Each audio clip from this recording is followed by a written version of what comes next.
Ladies and gentlemen, welcome to the first installment of Appalachia Bigfoot Explorer. I'm your host, Eric, always imitated, never duplicated. Freaks, geeks, twisted in the head peeps. We are live. We are going. Chat is open, and we're running the gauntlet tonight. We are running the gauntlet. So, uh,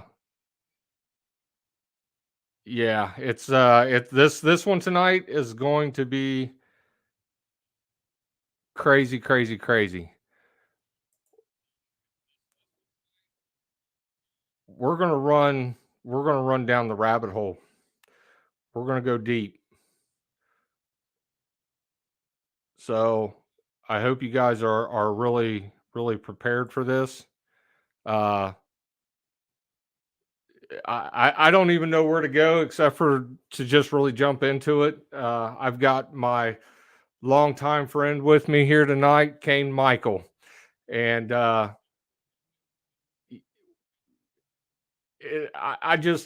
kind of lost for words, honestly.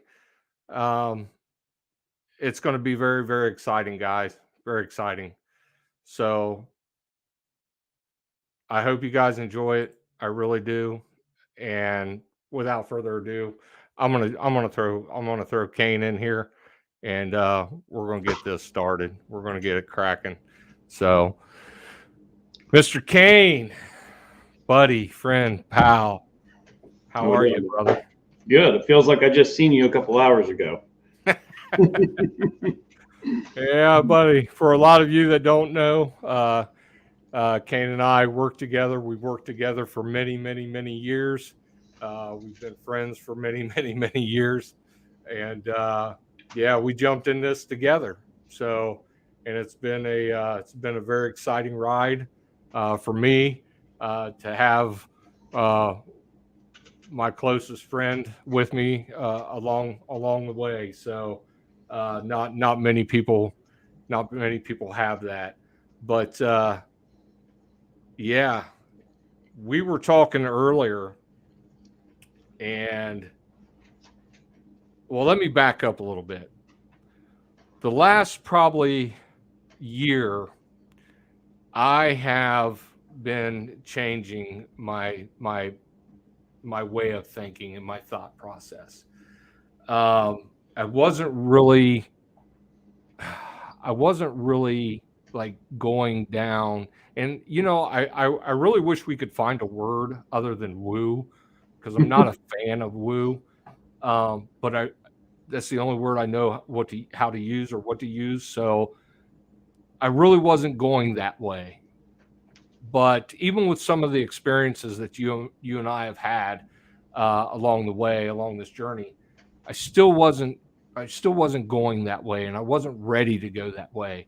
And it was probably about a year ago where I started just kind of opening my mind and thinking of the possibility. But I really wasn't even pushing the limit on that, and I wasn't really, I was still holding myself back until I would say about 4 months ago. And it was a couple things that occurred out at your place. And of course, being out there and being in the moment, and you think things through, and you have your partner with you, and you guys, we talk things through. But then when you get on your own, and I come home and you're there by yourself and I'm home, and then you have time to reflect, and you really have time to gather yourself, and really start analyzing, certain things that has taken place. So I really have changed my thought process. There are still certain things here and there that I am still like, but I'm open to the possibility. I'm open to the possibility of supernatural, or entities, and and this subject that we're in coming together, and possibly having some sort of correlation with each other. And then you blew my mind a few days back, and what you had showed me. So for a lot of people, if you don't mind, I would like to go back. I would like to go back maybe a month with you, of you being out there, me not being involved, and you being out there, and what really got you starting to toy with the notion, and then furthering that into these two realms possibly being together. Well, first and foremost, our backgrounds, just to catch people up, I was running from the woo subject when I found Bigfoot. That's a true statement, because of the stuff that was going on in my house at that time. I was like, I'm out of that. I'm done with that. So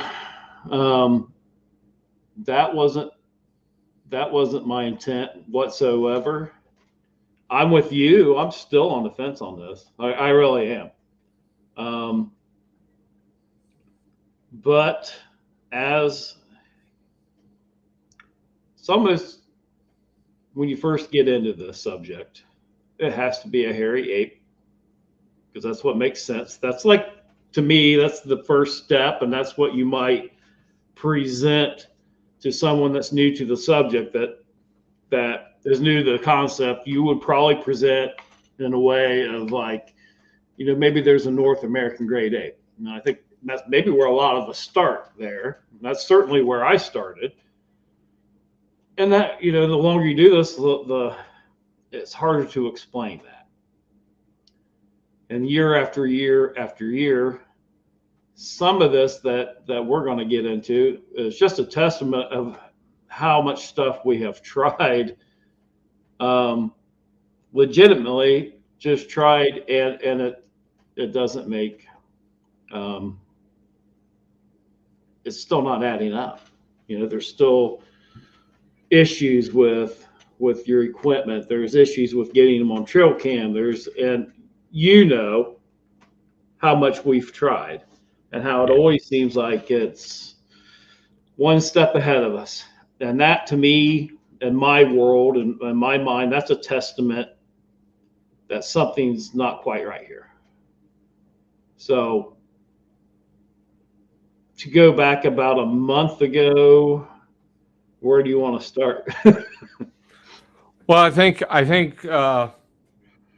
once you really started putting things together around your place, though, of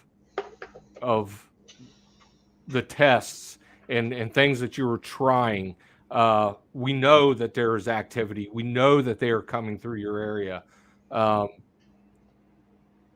But I want to get into the meat of where in your head, where things started to kind of change to where you started feeling like there's more to just this flesh and blood creature. There's more to this. There's something here that may be a part of it and may not be a part of it, but there's something else going on.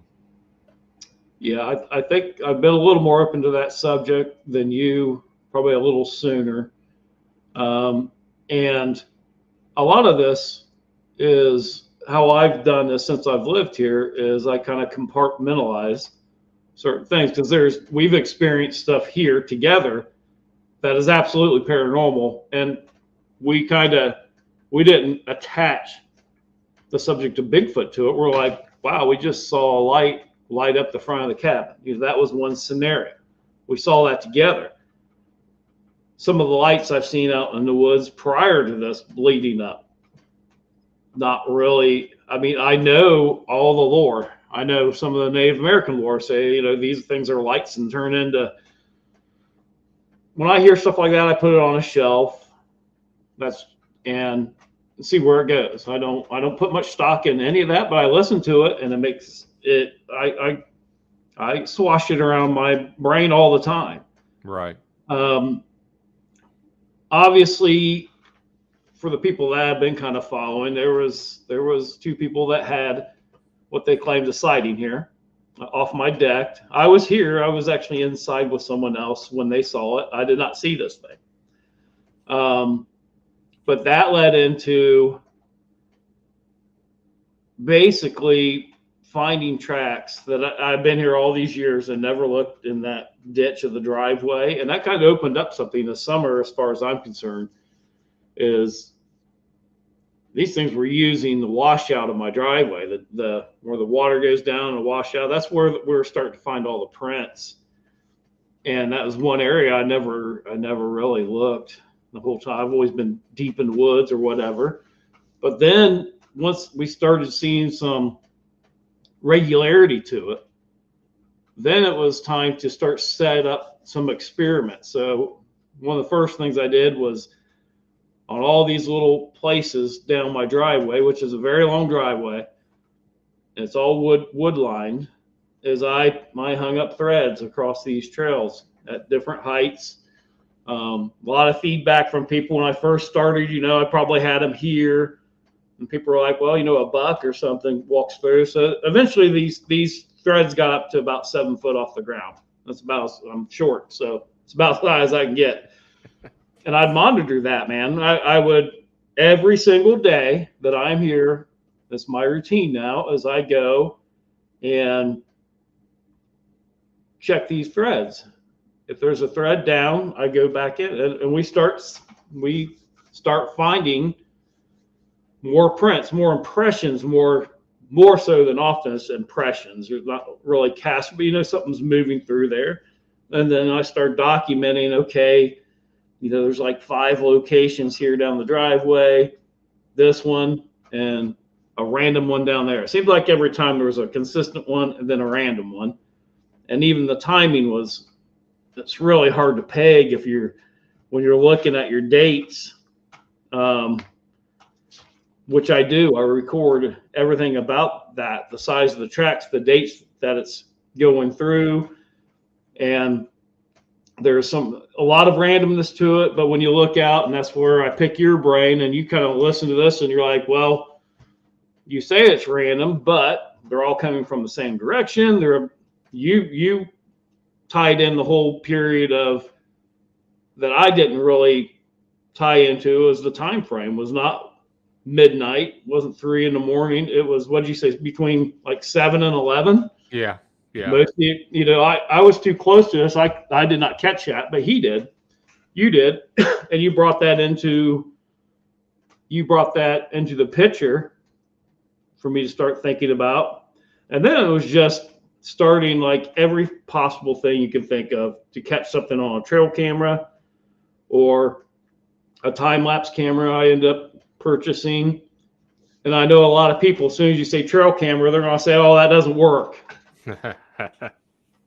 Okay, I'm with you on that, but why and why aren't we testing it? Why doesn't it work? Why are we just throwing that out and saying that, oh, it scares them away? And this summer we've busted a lot of those myths. I know for a fact, like where one of the sightings, where this area was, there's a trail cam right on the top of the hill. Yeah. It wasn't, the batteries were dead in it, but that box did not scare those things. Right. No way. That activity went right around it in more than one occasion. So there's a clue there, I would think.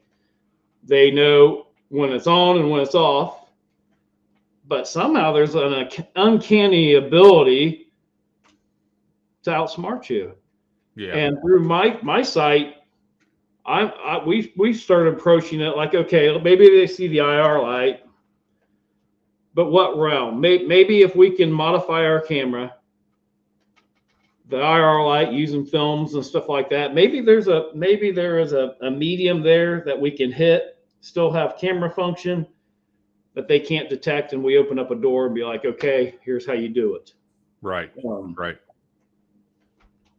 Yeah, there's a lot to do. There's a lot to take away with that. And I'm you and I both, we're always testing boundaries. That's the only way we're going to get anywhere. We have to test the boundaries. If somebody says, "Oh, it doesn't work," well, I'm going to hell or high water. I'm going to try until I've exhausted everything I can exhaust. And even then, I'm not going to say, "Oh, it doesn't work."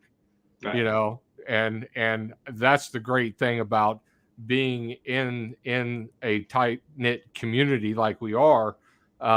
We bounce things off of so many different people, and you know everything is always changing in our minds and what we're doing in our process, and a lot of it comes from the people that we talk to on a not on a daily basis, but we talk to these people quite a bit, and they're always messaging us and asking questions. We're messaging people and asking questions.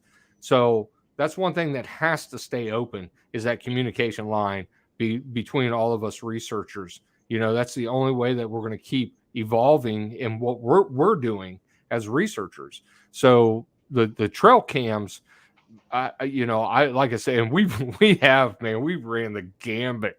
I mean, we have ran the gambit, but now though we're at the point, okay, of actually looking at the camera, not necessarily cloaking it, disguising it within the landscape, but the trail cam itself. What can we do to make the trail cam stealth? You can go out and spend $300, $400 on a stealth trail cam, and it's not stealth. Nope. That's an advertisement. That's a word that they throw on there, but it isn't a stealth camera. So that's kind of where we are now with trail cams. Is looking at the camera itself. How can we make the camera better for us that suits what we are doing? Yeah, and that's the thing. If you follow along, you see, we take a camera. I look at it with a night vision. I look at it with thermal. I look at it with my phone. And it's crazy how much you can see that you're not supposed to see. Even though black IR, when it flashes, you cannot see that with your naked eye. Hold your phone up to it if you have a newer phone and watch it do it, and you will see it. So that's telling me right away, if something has a little bit better eyesight than us, they can see that. Mm-hmm. They can see flashes that we can't see. Right. So we test that and try to. I mean, so far we haven't been able to make it stealth, but we've been able to maybe raise the stealth of it 10 degrees, and maybe that tipping point will someday be 15 degrees better, whatever. But that's what we're trying to do.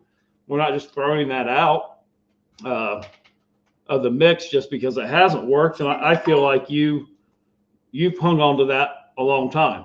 Like I've heard you say over the years that you're still going to try, because just because the people out there aren't getting anything, that doesn't mean that it's impossible. Same thing with us. Just because we're not getting something now doesn't mean that it's impossible. Right. And that's kind of where we've gone with that. Just a lot of testing, a lot of interactive stuff on House of Enoch.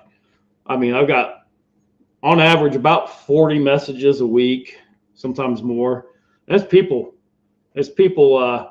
We're having conversations about different stuff about trail cams and whatever. And if someone has a good idea, I'm going to try it. Sure. I will go out there and try it. I'll respond to them. We'll talk. And it's just everybody's spitballing, man. Everybody's like, did you think of this? And I tell you, I post so much. There's people that blow my mind. They know my property good. Yeah. I'm like, hey, under that white thing if you move that, maybe. I'm like, my God, these people know they know this cabin now. They know what's around it. It's pretty cool, actually. Yeah. It is. It's really cool that people are engaged, and Yeah. what's taking place, and they're listening, just I think mainly because of the diligence that is put into it, the recording the data that is put into it that you do. I mean, step by step by step, and I think that's what really is starting to grab people. Like, wow, this guy is just, every move he makes is recorded. Everything he's doing is recorded, and we decided that when we first started this, that was first and foremost, that had to happen. And I ain't scared to be wrong. I ain't scared to make mistakes. Yeah. In my view, trust me, I've been wrong. I've been dead wrong. I've had egg on my face. But that, in the grand scope of things, that is a lesson learned for everybody. If you see me go through something and be completely wrong, one, you can see, okay, what steps where did I go off the beaten path? What did I do wrong? Because I'll usually talk about it. That's learning for everybody. Sure. And if you're scared to be wrong on that, that's what science is. Science and research is being wrong 99% of the time until that one time it's right. And then a discovery is made. You're exactly right. Yeah. You're exactly right. And that's what pushes us. That's what pushes us, because somewhere out there is that 1%. Yeah. Somebody is going to get to that 1% eventually. And there are so many people out there that go unheard, and are not seen on the social media side of things, and they're not out there, and there are people though out there that are breaking ground every single day, and that is one of the reasons why I wanted to start doing this, because I want to reach those people. I want to reach those individuals, the ones that are back there in the shadows, that aren't out front, and you don't really see them, you don't hear from them, you really don't know who they are, but they're out there and they're doing it every single day, and they're pushing the boundary every single day. And those are the people that I want to talk to on this platform. Those are the individuals that I want to sit down with, people like you and myself, and so many others, that we do know, and we're fortunate to know. I'll fire the first shot across the bow. Those are the people you want to talk to, because those are the people that aren't there trying to sell you a book. They're not to self-promote themselves. We all know who we're talking about. There's this group. Everybody thinks these are the people that have the knowledge, and quite frankly, they don't, because their job is to do that. Yeah. You can't do both. You can't run that circuit all year long and be in the woods. Right. So what you're getting at is you want to talk to the people that are actually in the woods, because they're the ones that are going to be able to tell you something. Yeah, exactly. You're exactly right. So now I want to twist this, and we're going to go down a hole. We're going to go down a dark hole.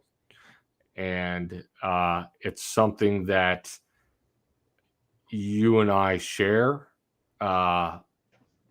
It's something, though, that you have had with you for a very, very long time. So I really not quite sure how to proceed with asking this.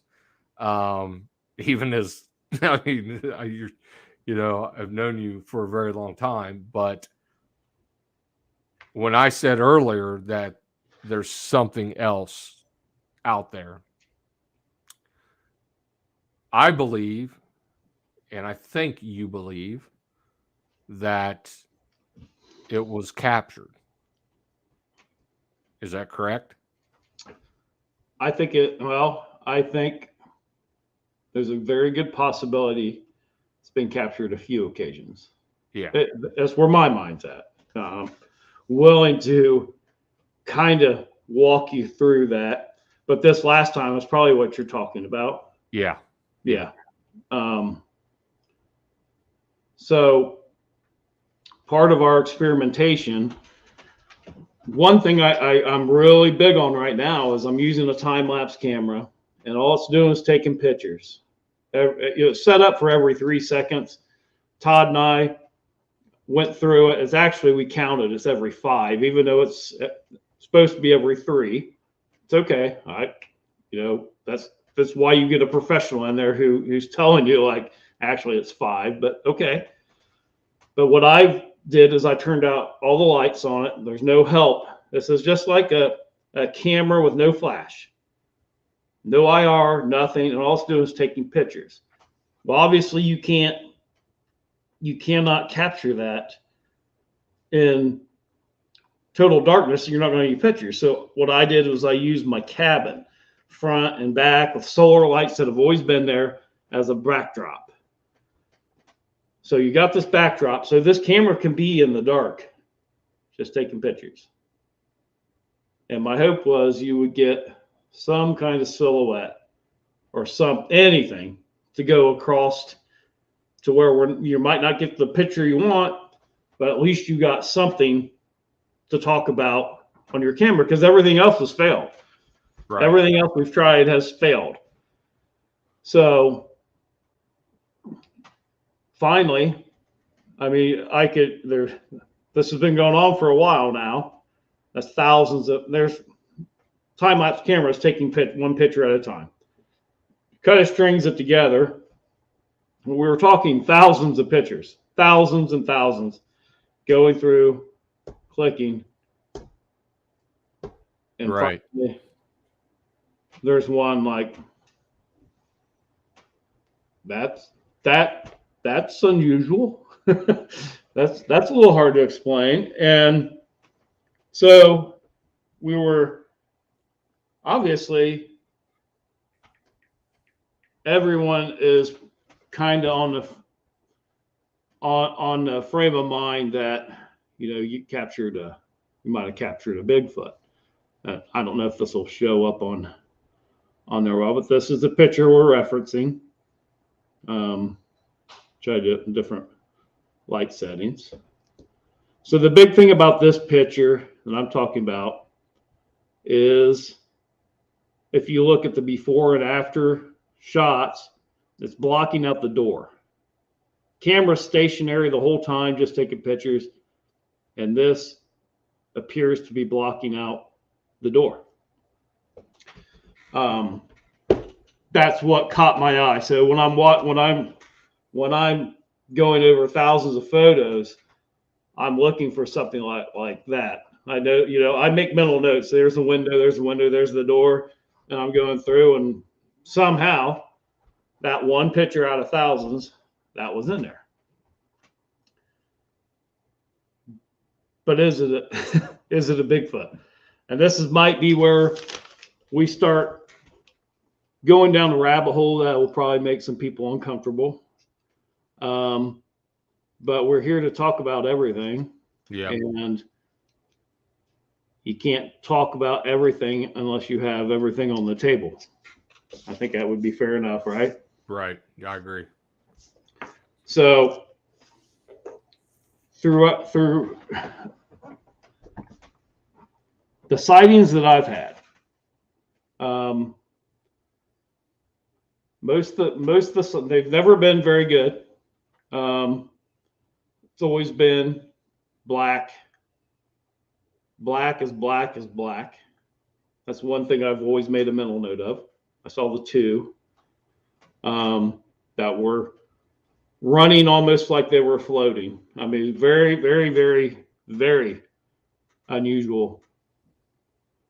The one that did the spider crawl, jet black.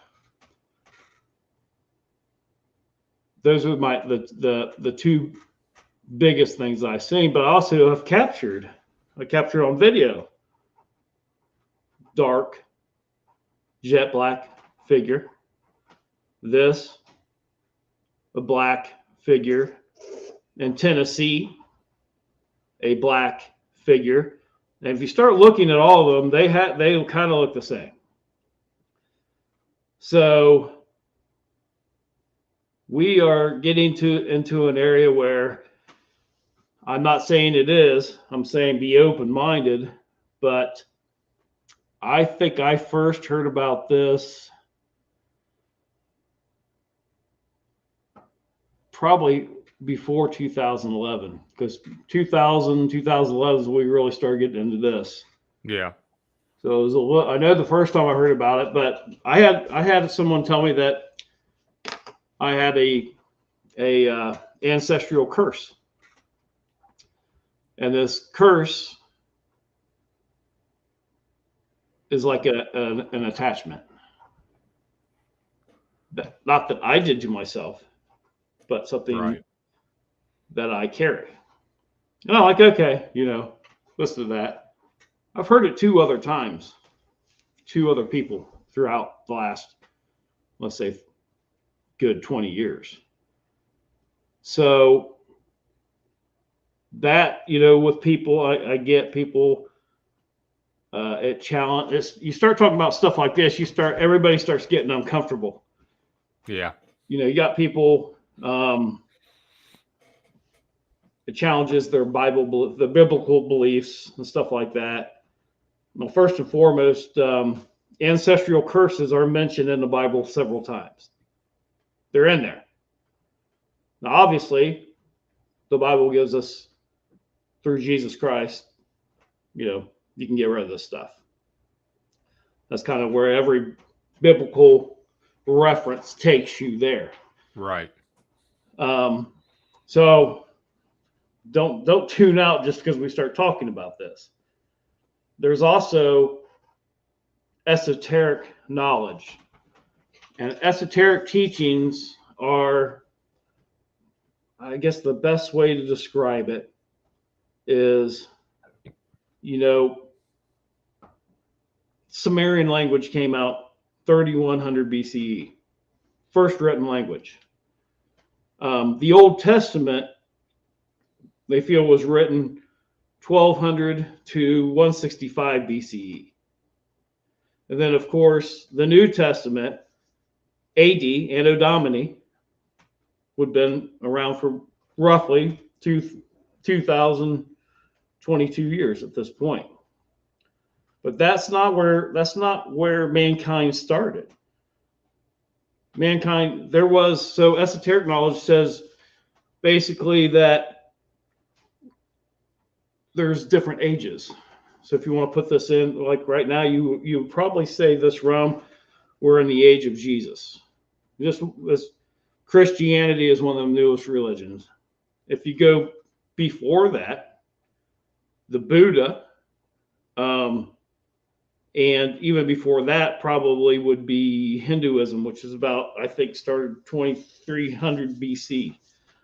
So if you go back to the New Testament, this is thousands of years older than what modern Christianity. But all these ages still talk about the same thing. So you have to understand this part of how I view everything in order to start talking about stuff like ancestral curses. Right. And hopefully that describes it a little bit. But on a cosmic scale, again, the Bible talks about ancestral. The original sin is an ancestral curse. We have a way out, but the original sin of the Bible is an ancestral curse. Mankind pays for that day. Right. But we've been given a way out, but it technically is an ancestral curse. So this has been thrown on me throughout the years. And I even kind of know when, possibly. But the idea about this and where I go with it is not, it's not about trying to smudge it out. It's not about Um, you don't have something like this because you're weak. You carry something like this because you're strong. Mm-hmm. And the way you can, if you could carry this smudge on your ancestry, if you're strong enough to carry it, you can snuff it out when you die. You can break Right. that curse. Right. You get into all this. You get in all this. I mean, you want to go woo? We're going to go woo. You go woo. You know, a lot of these other religions, we have to kind of step out of that. They talk about having cosmic agreements.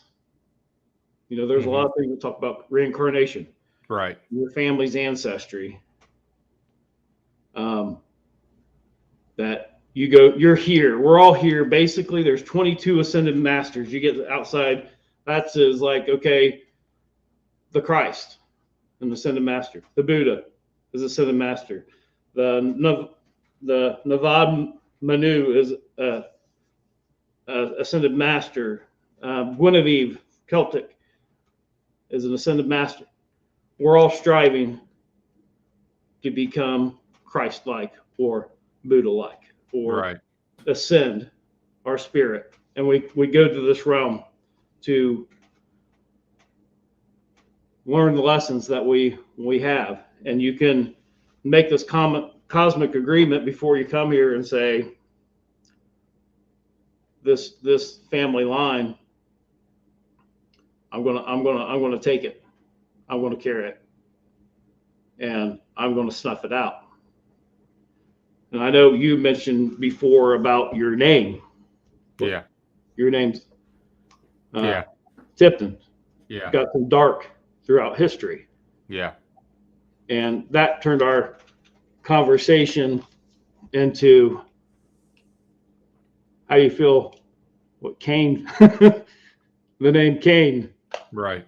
It's pretty dark. When I first learned this, I said, well, you know what? I'm not a Kain. My dad was adopted. And this person told me it doesn't matter. Right. Because you took on the name. Yeah. And they're saying you took on the name so you could carry this. Right. Right. For that, the namesake of that family. Yeah. So all this is getting to what if some of this stuff that's been captured on camera isn't a Bigfoot at all? What if it's actually captured, especially the one while we're talking, I'll try to find it. It's happened in Mississippi. Freaks people out. Always get people. I think I freaked a lot of people out too. Especially, I mean, we're talking about this because we know it's people don't like to talk about this stuff. No, it's one of those things it's never touched on, you know, very, very briefly, you know, is it touched on. Let me try a darker one here. Keep talking. I'm just trying to find something that's you might be able to see. There you go. There. Yeah. So right. So there you go. I was in Mississippi on a road, a turnaround. I thought I'd take a selfie. I mean, you can see from the picture, this obviously was not a Bigfoot. I mean, it was, if you looked closely, you can see it's got its hand on my shoulder. And that's the probably the first time I started thinking about this. Right. Was like, is that thing telling me I'm still here? Right. I'm still here. And what's odd about that though is you take that and you take what you just captured recently out back, you put them side by side, and the features are almost identical, if not identical. Yes. And there's some things that you see. I'm sure I have another one that is in here. there is definitely a similarity with this stuff. Here's one that was in Tennessee. Now just think of what you just saw. Yeah. And look at the shape. Look even the shape of the face. Right. And I'll go back to the other one just so you can see what we're getting at here. Do the darker one. And trust me, I don't like talking about this. I don't like that this is in my, this could be a reality. I don't know. But where's the dark one? There it is. Okay, we're back to here. You compare those pictures. Yeah. Knowing that there was nothing here on this one, really got me just like, man, is this woo? Is this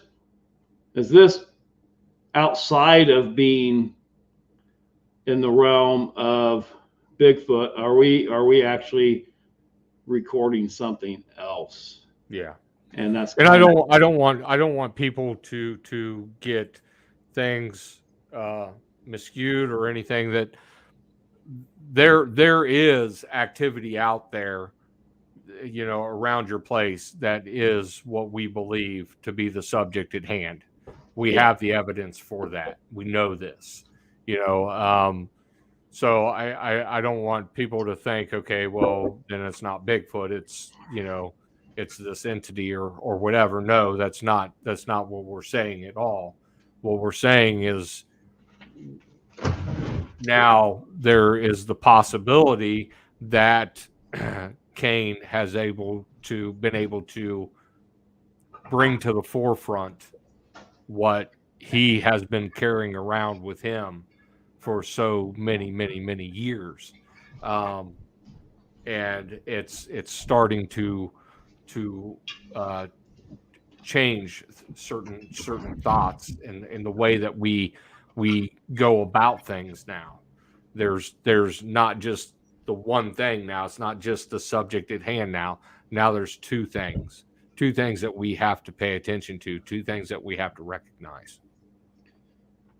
Yeah, there's a very physical element, right, to what we are. This is something physical that's leaving casts, individuals. Now we are recording or casting these same individuals. You can see two different sets, multiple occasions, handprints. How do I do it? right. Handprints. There is something very physical here. Some of the, the noises and stuff that we see, or hear, very physical. So one thing I asked you, I know it was probably early last week, I said, how do you research this? Yeah. How do we, obviously we are looking for the physical. That's always going to be there.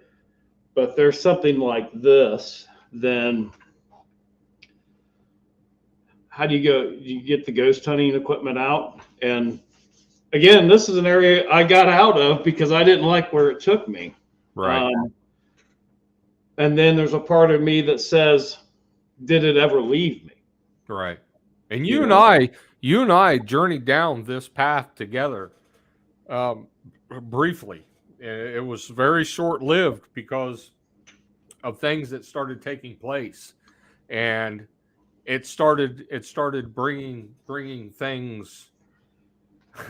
it started manifesting around both of us.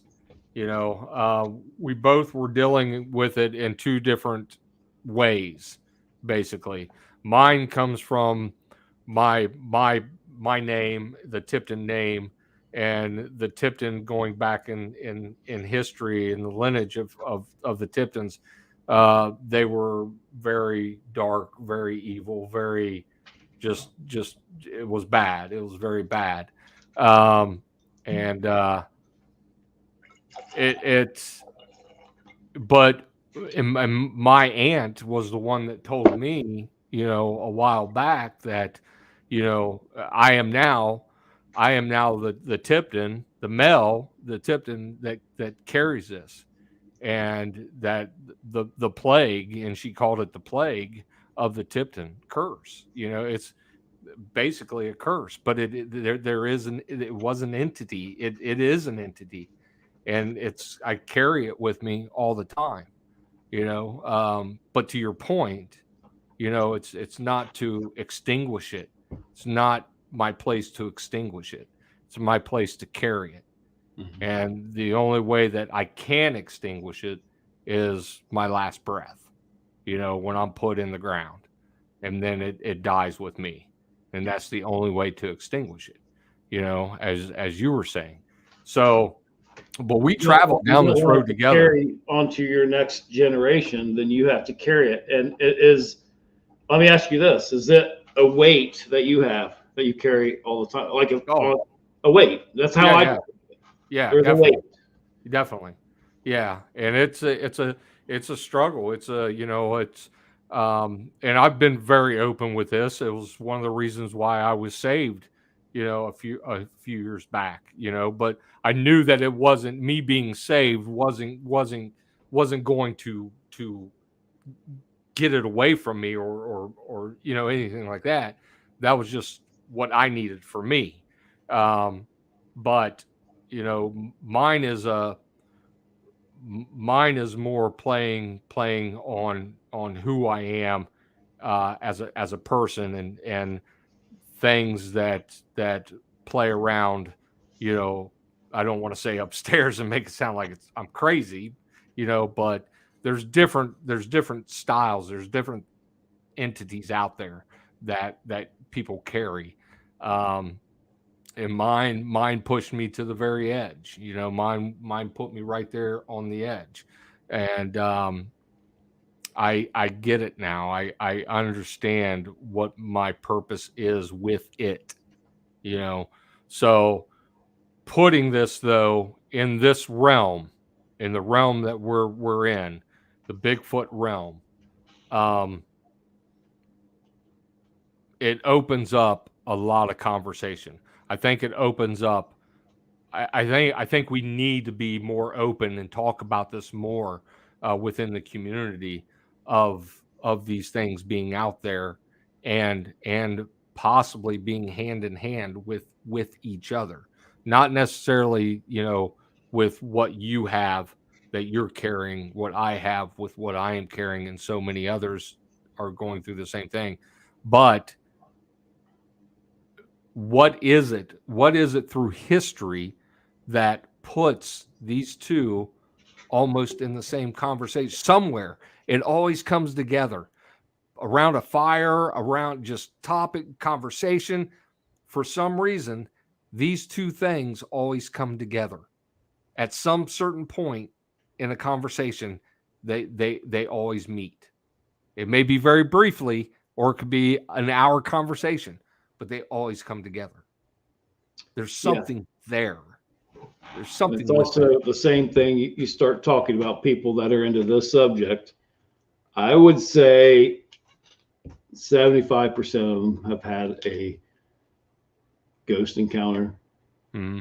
75% of probably thought they've seen a UFO.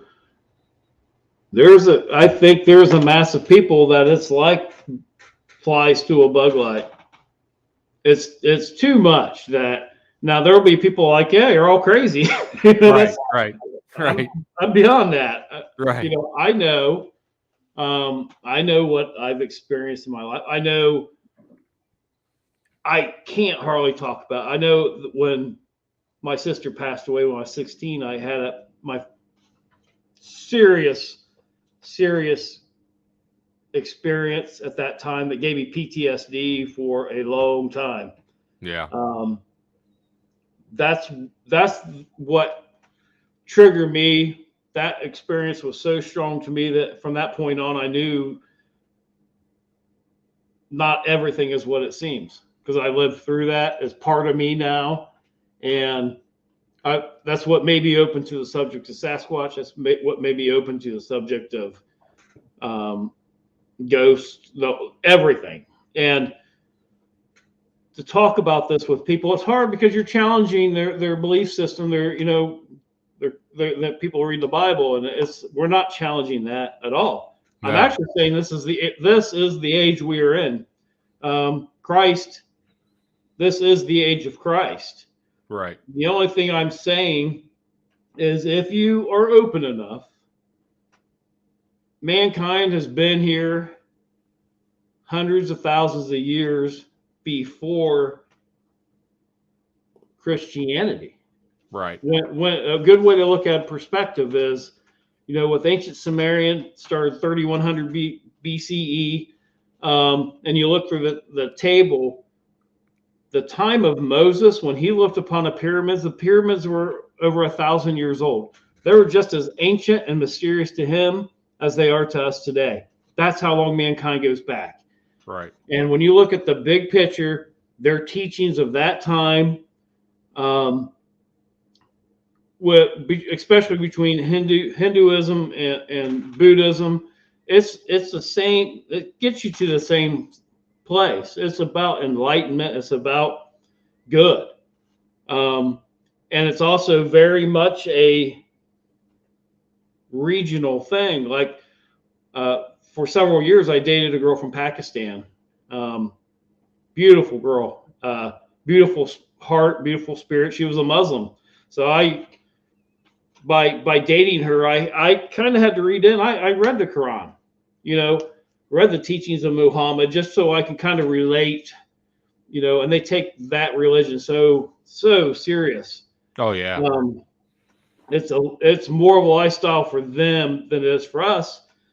But I always would have these conversations with her, and I'd say, well, what if you were born in Tennessee or the Bible Belt? What are the odds that you would be a Muslim versus a Baptist? The odds are you'd probably be a born again Christian. What are the odds if I was born in Pakistan that I would be a Muslim? Very high. It's regional. And people want to fight over this, and they don't see the big picture. And for me, I haven't lost my creator. I haven't lost Jesus in any of this. I can talk about this, and my soul is good. I feel very comfortable with how the way I look at it. The biblical teachings is about all we can handle. Anyway. Yeah. We can't handle the expanse and knowledge of the universe of ageless time. Maybe there was other parts in our history that touched on different parts of these subjects. That's kind of where I look at it, and still not lose myself as even thinking of myself as Christian. Because I just look at a very big picture, and I know that freaks them out. But I think that's where we're at, though. I think we need to open this up. I think people need to start talking about this more in this realm, in this the subject at hand. I think this needs to start being discussed with it. I really do, and it's been, like I said, it's been a year. When I started thinking about this, and throughout the course of the last year, I really opened my mind to this, and the great possibility of all of it being one. I really have. There's so many things that we have done in our research, places that we have been, and the unexplained events that we cannot explain. And people need to understand that we are our biggest skeptics. And we go in, first and foremost, we walk into the woods to rule out the possibility of Bigfoot. That's first and foremost. People need to understand that you and I, we're walking in there to say there's nothing here, absolutely nothing here.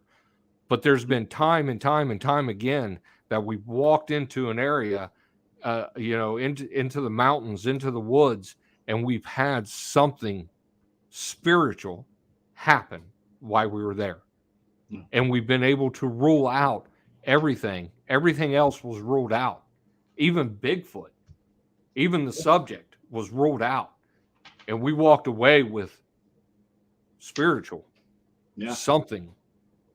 And I'll just tell everybody that's listening, I've been blessed to have you, because this guy here, he doesn't pull any punches. He will call you out, and people sometimes think that, oh my God, he's hammering Kain. This is our relation. This is what friendship is called. This is what I throw him stuff sometimes, and he's like, yeah, you're on your own. You get the hell out of town with that.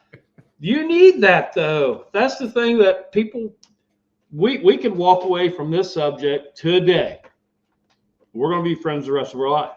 Yeah. People need to realize, because this is not worth that friendship. Ever. Right. Will never be.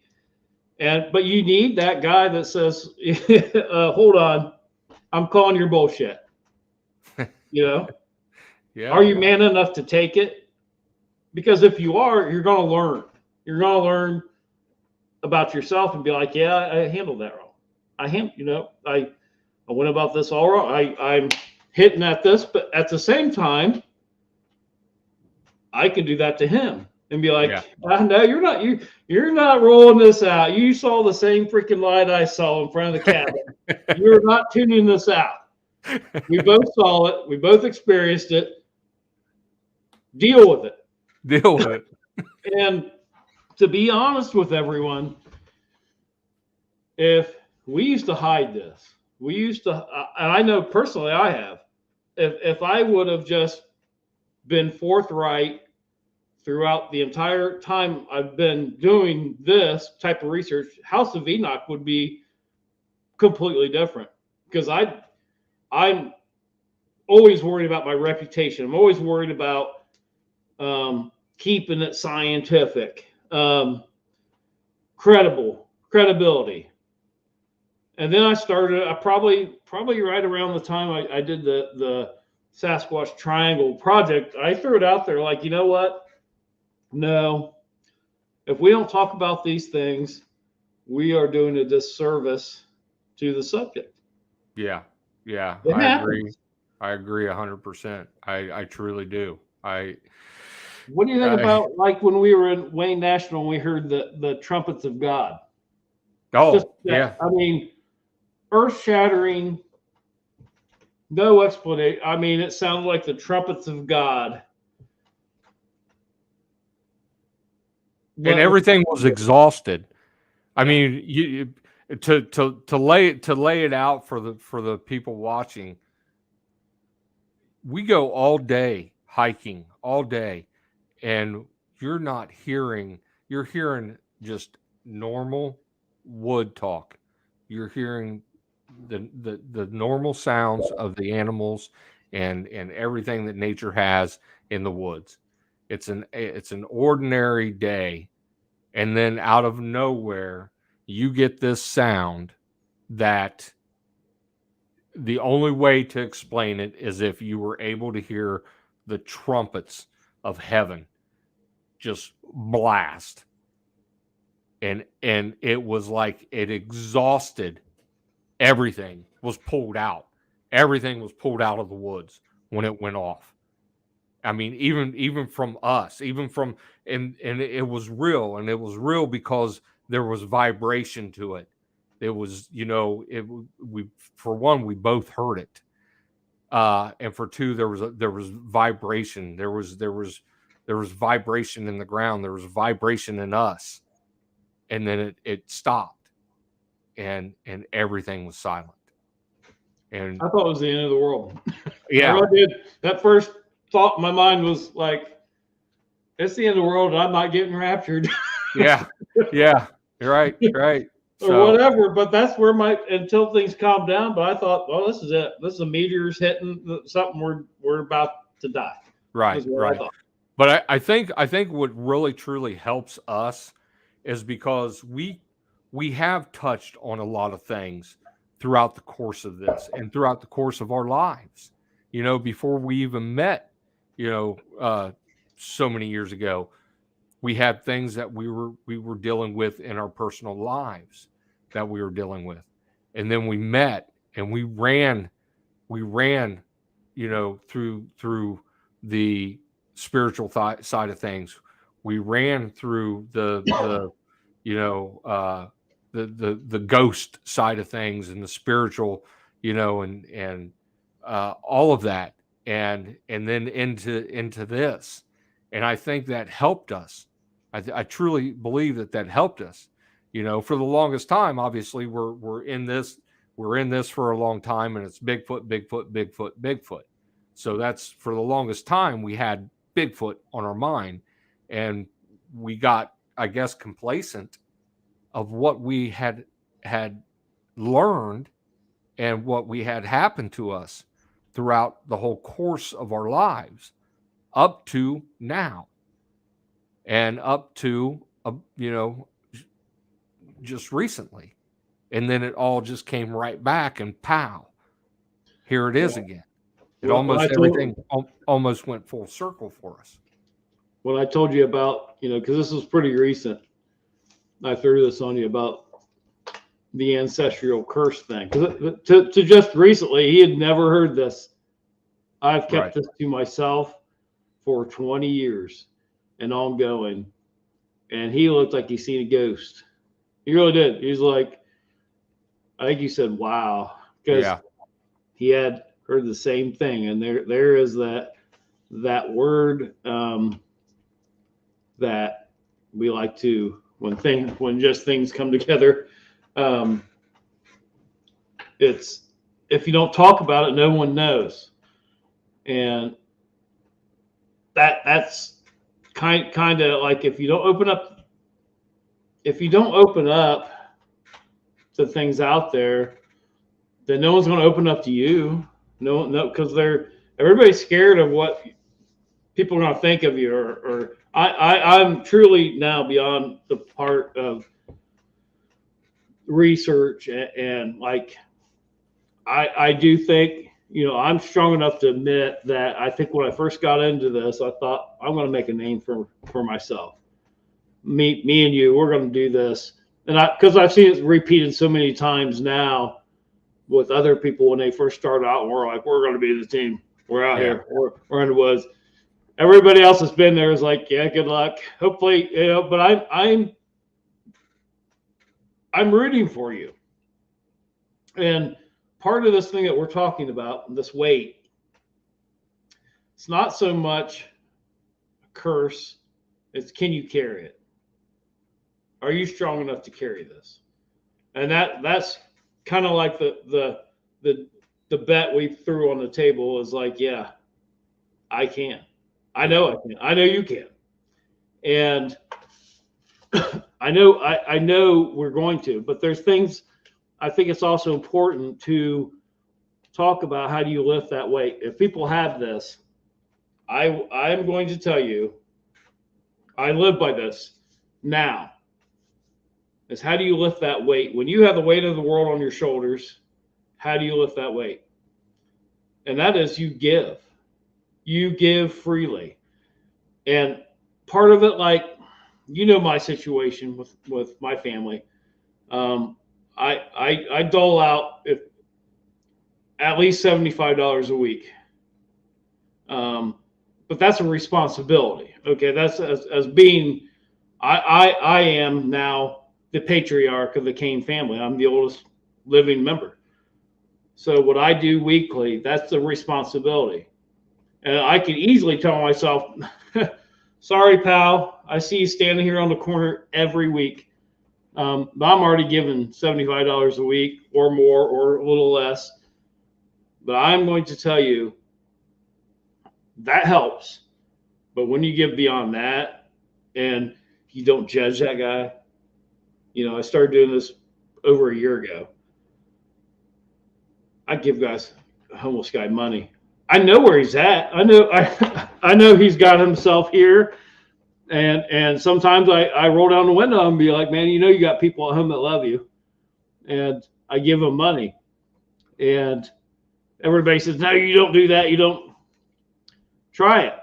You will feel better. And if you're carrying a weight, that lifts the weight. And I'm telling you, there's something about doing that, especially if you do that. Here's exactly what I do.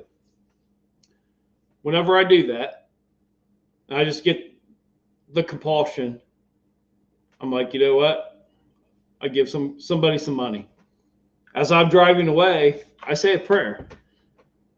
And I never say a prayer for me, because I feel like there's enough people praying for me. So I always take that giving and turn it into a prayer for someone else.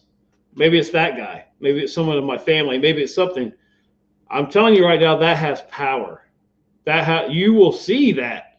Like when you give beyond giving, and you don't worry about, like, if you throw somebody $20 and you don't worry about that $20, I promise you, you're not going to miss it, and you'll probably receive in some way or another. And I'm kind of living my life like that. I don't worry daily about this place, or I do whatever compels me, and I'm still here, still got a roof over my head. And that's the old me. The old me's like, yeah, screw that guy, you know. But now I've lived through it. I have family members like that. I'm like, I feel sorry for that guy. Yeah. He's in a bad spot, man. He's a human. Yeah. He could be my offspring. And it works. I'm telling you that if you're going to talk about dark subjects like this, you got to also talk about the light. Right. So that's how you shed light on it. That's how you lift this weight. Because I know, just like you, I carry a weight with me. And it's like every day I wake up, it's like, is today the day it's going to break you? Right. No. You know, as a matter of fact, I'm going to drive, no matter what's thrown at me, no matter what I give. If I have that compulsion, I'm going to give some more, even though it doesn't make sense. Yeah. And that weight lifts. Right. And next thing you know, 5 years have gone by, and you're still here. Look at us. We look like, Yeah. How did we get like this? That's hard living. That's a lot of stress, a lot of worry. I went completely gray at 30. Yeah. And we're a testament, 22 years later, still standing, still not broken. Right. And I just feel like that was the bet. You're going to carry this, and you're going to be the one to carry this. Yeah. Because not because you're weak, not because you did something, but because you can. Right. Right. And that's exactly how that's how I approach it. You know, once I realized what was really going on, it was I got you. I got you. Well, you want to dance? You're going to be with me, and we're going to dance. Let's dance, because I'll dance with you. Yeah. That picture of that entity with his hand on my shoulder is like, I'm still here. What he doesn't realize is I got my hand here, like I know. I'm taking you down with me. Right. Yeah. Exactly. Yeah. I'm still here too, pal. Yeah. And of course, this is all conjecture. It probably makes people nervous to talk about it. But again, if you ask the question, I guarantee you there's going to be people that listen to this that's going to reach out and be like, hey, man, you know what? It might not be about this, but it might just open a subject like, hey, I experienced some weird stuff. And that happens to me even when I branch out on House of Enoch and I even mention some of the stuff. I get flooded. Yeah. I get flooded with people who are like, I hope you go here. I've been waiting for somebody. I'm just to the point now. I I don't care. No. I mean, I mentioned to you the other day, I said, Ron Moorhead started this in 1971. I was 1 year old. I'm now 52. Where is he at? Right. With the quantum Bigfoot. Right. Where, and if you follow the open-minded people in this, where do they take it? Eventually, all roads kind of lead to the woo. Yeah. Maybe. Yeah. I think it does. I believe, from what I've witnessed, what we've witnessed, what you've witnessed, that's the path. There's a fork right now. Yeah. And I'm standing at the tip of it. And I can go left or I can stay right. So let's talk about how do we go about this without losing both sides? Right now it's breaking ground. It's something new. It's something that's just starting to be talked about. So I think, like a lot of things at the beginning, you're going to get a lot of head knocking back and forth, and people are going to be misunderstood in the way that they're explaining their side. You're going to get the people that are just one dimensional, and that's it. And I can attest to that. I was there. I was one of those people, and it's being open-minded. It's breaking that barrier. And I think as long as we start talking about this and we continue to talk about this and we continue to bring it out in our research as well, and start sharing it more and talking about it more, it eventually is going to turn. It's eventually going to start being a logical conversations is what's going to start happening. Yeah, you throw out the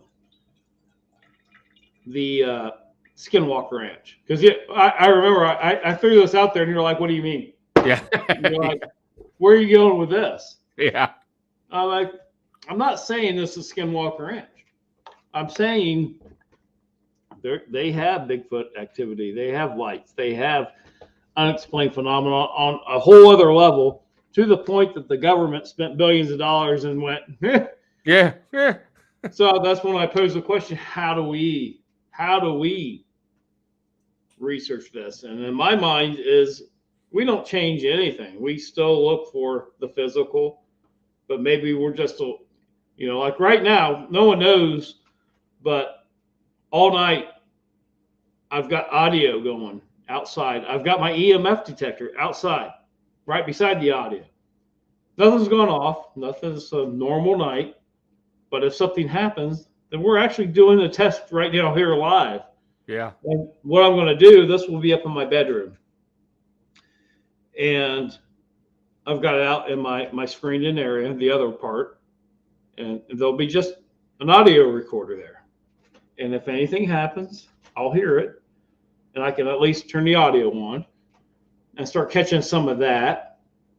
And I'm not opposed to putting the EMF detector beside it, checking into that realm of things. I'm not opposed of when we talked to Jamie at Mothman Conference. Yeah. And Jamie and Jenny are awesome. Yeah. They're looking at this already in a different perspective, and like their audio, I think, is the one that is going subsonic. Yes. Recording like what would be infrasound and stuff like that, pulling stuff out. To me, that's badass. Yeah. I'm like, they're open to that. They're already there. Yeah. They're already doing stuff, and they don't care. They're like, this is just, we're investigating this part of it. And they always try to say, well, we're people probably consider us a little woo, and we're like, no, you're just, there's a big field here. You're focused here. We're kind of here. Other people are here. You just got to talk about it. Be open. And I respect the hell out of them. I respect the hell out of everybody, actually. Even the people that are, this is an ape, North American great ape. I'm with you, man. I'm not going to challenge that. I'm not. Right. Um, Right. I'm going to help you. Anytime you ask, I'm going to give you my Yeah. advice. But I'm also going to talk to the guy that says, I saw a UFO and then I saw a Bigfoot. Because the one thing no one's seen, you saw the shadow, the silhouette. No one's seen the video or the time lapse. Well, it looks like a UFO go right across my property. I didn't even post it. Yeah. I didn't want to confuse the Right. two. But Right. and I don't know that it is. I don't. But you can make a case. 99% of the people out there would be like, I got a UFO going across my property. We're not that way. We always keep an open mind. Present it like you see the light come in and then go across. Now knowing that it's every 15 seconds or every 5 seconds, it probably took 15 seconds to cross the plane of view. I haven't even posted it. Right. So Right. Yeah. I try not to confuse the subject, but Sure. I think at some point we have to talk about it, be open. When I first started House of Enoch, it was way more kind of both. When I started, because it was when we very first started, there was pictures of ghosts. Your ghost picture that you Right. had, it was on there. Right. It was actually the cover for a while, and then it was just like an adventure into whatever, and then it morphed into just Bigfoot only. To then, probably around 2016, I think I changed it saying this is an interactive website Right. for interactive investigations. You can, I'll put it out there. We can all discuss. And when you do it that way, it's like when you're filming, you're watching a documentary. There's documentaries where you see the investigators go through it and try to find the evidence, and they stumble, until they finally get a break in the case. And then you see the ones that's a documentary that tells you everything, the facts, as after the fact. Right. I'm the guy that's stumbling, always stumbling, because I'm filming it as I see it, and then we stumble through the evidence and gather it and put it out there so people can talk about it.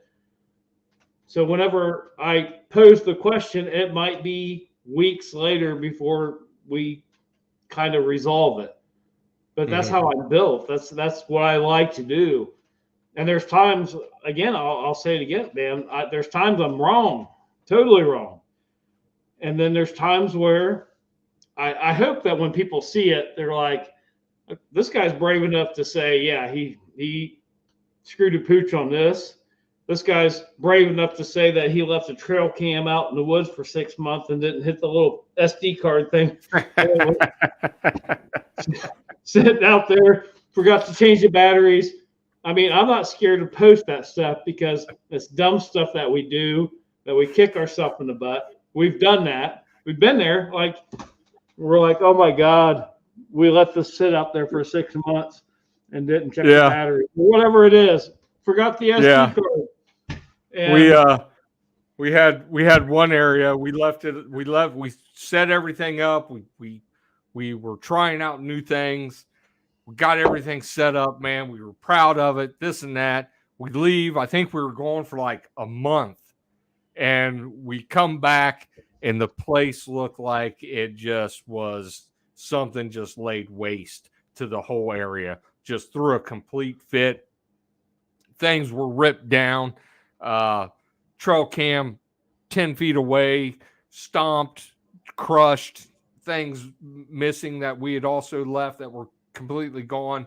And you go to your trail cam because it was actually tripped the way that you had it rigged up. It was tripped. There was no way that something could have got around it without being seen.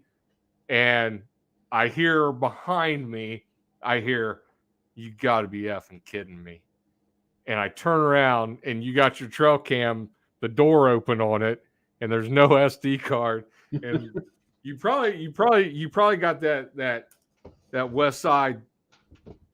Like, Like, are you freaking kidding me? you're about to get your ass kicked out in the middle of Salt Fork right now is what's going to happen. That look, yeah. Yeah, been there, man. But it Done. happens. We both have done it.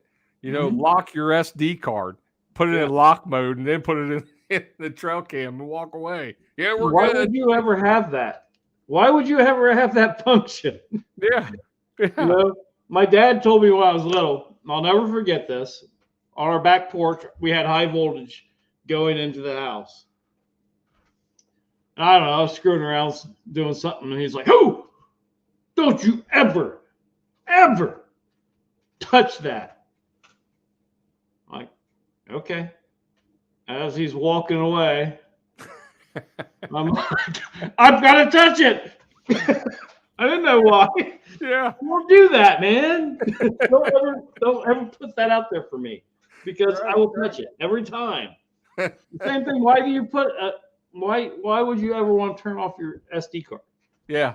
Yeah. Oh yeah. Unreasonable function in my mind. We ran it, man. We've done it all. We've done all the mistakes. Well, not all, but there's many more to come. Mm-hmm. But yeah, and we're not ashamed to admit it. You know, no. You can't be ashamed to be wrong, because again, it always goes back to science is 99% failure until you get it right one time. Yep. Just like all the sightings. I tell people this. There's average of 250 sightings a year. Only one has to be real. Yeah. And then what are you going to do?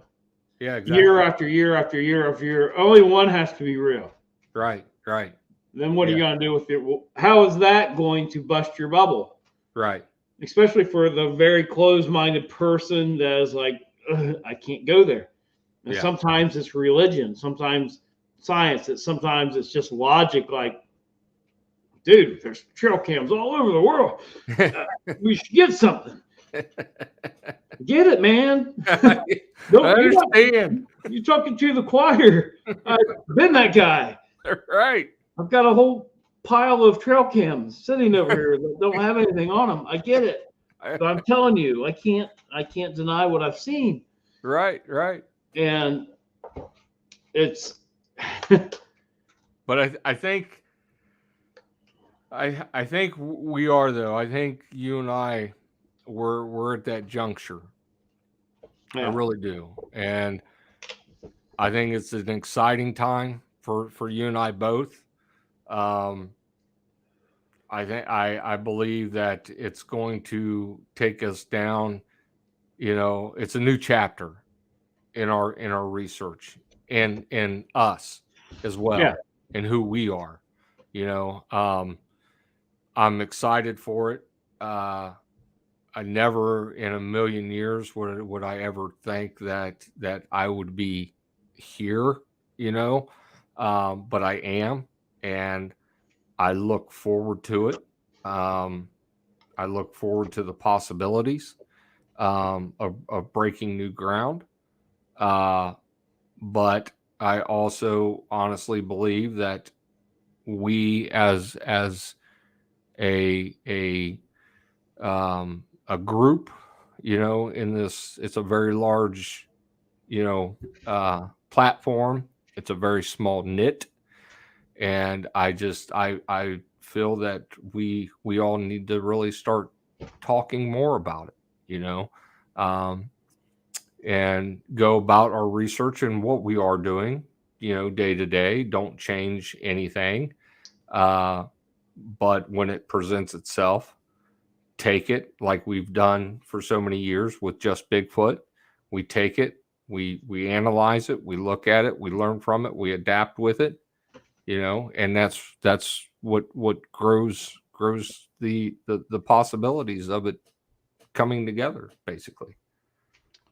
Yeah, I think you know, we'll always go with this science-based, skeptic-minded. Everything, nothing changes there. It's just the facts are the facts. If it's prints in the grounds, it's prints in the ground. If it's, you know, something more than that, It'll be whatever we can gather. Yeah. It'll be at least talked about, and it's not like even the. I got a comment off one thing when I started doing Richard's interview, and someone said, "Oh, okay, now we're looking at werewolves." I replied to them, I'm like, "No, I mean, you see, the evidence is worthy of investigation. That's what I'm going to tell you. We're not going anywhere. But we're not shelving it either. You're presenting. I mean, I got claw mark tracks. You've got tracks. Just being open to it. I'm not putting anything on any of that, nor are you on anything. And one of the things I alluded to, at least with House of Enoch, the following and the people that interact, man, there's no fighting. It's almost unheard of. Yeah. It's very few times. I could count 2 or 3 times I've had to kind of intervene. When you don't throw something on and say, and you've taught me this, if you didn't see a Bigfoot do this, you don't say a Bigfoot did this. If you don't know, don't say it. And people legitimately, when you present it that way, they don't fight. They're just like, they look at the evidence like everyone else. They can make up their own mind. Mm-hmm. Keeps all the squabble out of it. I legitimately hardly ever have any kind of squabbling on the site. One, I wouldn't tolerate it. One, if that was the kind of site I had, I'd be out. I would completely walk away from it. But it's not, man. People are cool. People are cool. Everybody's just looking at it. As long as you don't put that tag on it. And someday I hope to put that tag on it. I really do. Someday I hope I'm like, hey, it's been 25 years, but guess what? Here's your damn Bigfoot. I'm out. Right. And that's what it'll be. Like, here's the apex of what I've done. Take it and run. If that's where I'm at, that's an extremely, extremely important lesson that you solely have instilled into what we do. Because you know me better than anybody. I'd have been running. I've been running probably with the woo flag 10 years ago. But you kept it narrow and kept it grounded. But it's helped. I mean, the people have responded to that. So I definitely appreciate it. I appreciate you. And people need to know when you call my bullshit, I appreciate it too. I do. Yeah. It has to be there. Everybody you have to have that in there. You see the results when someone doesn't have that. Yeah. That's the part when someone does not have someone checking them. You see where that can go. Next thing you know, everything's cloaked, everything's you see where you can run with that. So you have to have checkpoints. And now maybe it is. I don't know. We'll look into it. But and that's one thing people, if they go out on House of Enoch, and honestly, and I'm not saying this because of who you are or anything like that, but a base foundation and a learning tool, House of Enoch is if not the best out there, just going and seeing, evidence as it's presented, and that's it.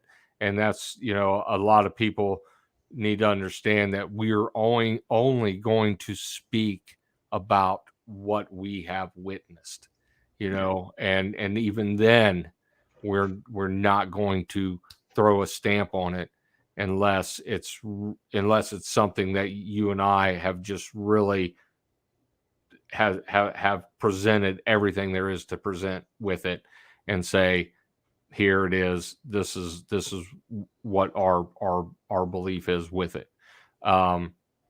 So that in itself, speaks a lot about individuals, and there's plenty of people out there like that as well. So we are up on an hour and a half, people, and this is what I wanted. This is what I want for this show.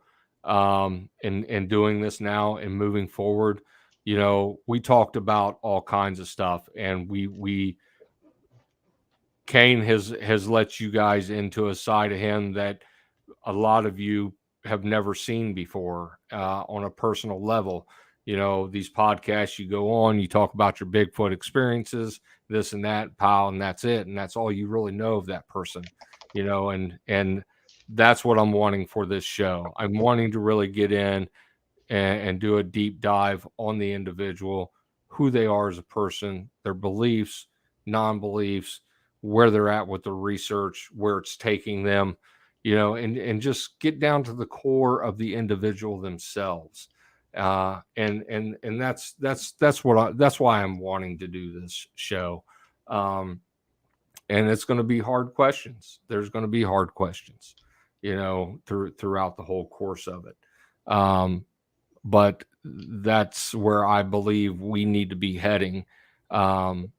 That's the direction I feel we should be heading, and we should be more open and talking about certain things in this realm, but also sharing the guest and who they are on their personal side as much as they want to let us in. So, you know, with that, Kain, it's a pleasure always. I spend every day with this guy at work. I'm very fortunate for it. And then to be out and doing this with him too, it's amazing. You got anything going on? Anything coming up? Anything you're doing? Well, this weekend could be very, very. I know we can't talk about it. We have to Right. dangle the carrot, but this weekend could be quite spectacular. We don't know yet, but we Yeah. will be there. Yes. We will show up, and that's what it's about. Yep. Is we can't guarantee what's going to happen, but we can guarantee that we'll be there if it does. Right. Right. So. Well, it's been a pleasure, like I said, buddy, and you know, this was the first one for me, and I wanted to kick it off with my ride and die, man, and really launch it out there. So I thank everybody for joining. The chat room, everybody's awesome.